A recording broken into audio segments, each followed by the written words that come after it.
For this lesson, I'm using the 0203 Explore the Timeline Panel project file. You can find this with the media files that accompany this lesson. The timeline panel is where you'll build your sequences, arrange clips, make simple audio adjustments, and change the timing of edits. I've got a basic sequence here that has a long music clip, there it is. I single-clicked to select it, and a number of video clips. Here we are. I'm single-clicking to select each of these and highlight them. When I play, as the playhead arrives at a new clip, we'll see the contents of that clip in the program monitor.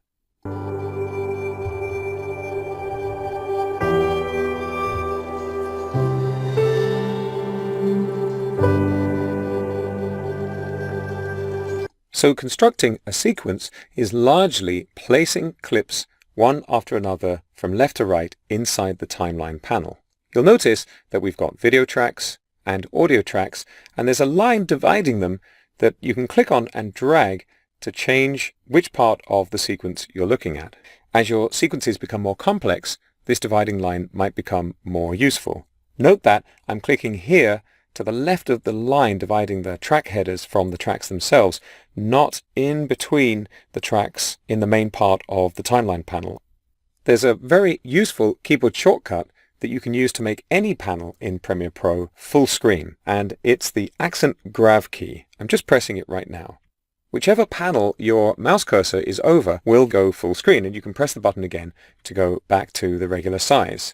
Now my cursor's over the project panel, full screen, and back again. The location of that key does vary, so you may have to search for it on your keyboard.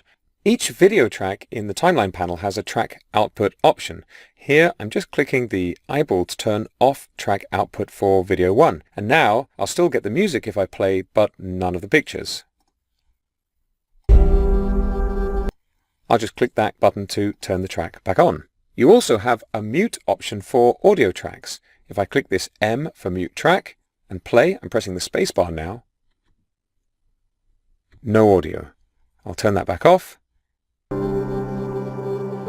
And the music returns. You'll notice that you can click and drag to move clips around on the timeline. In fact, it's a single operation.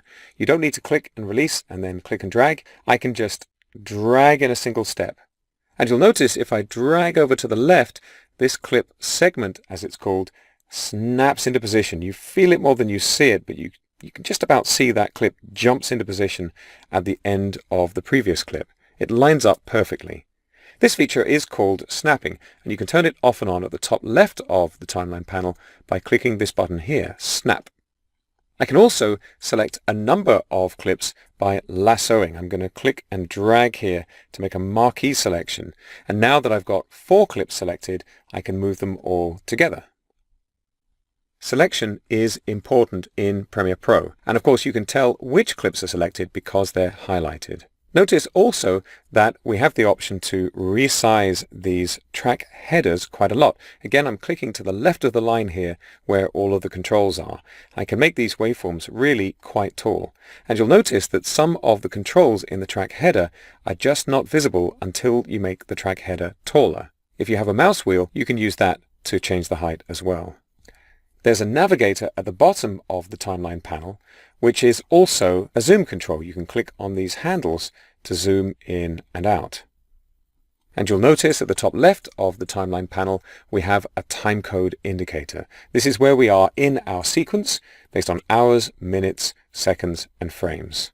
So that's an overview of the main features of the timeline panel in Adobe Premiere Pro.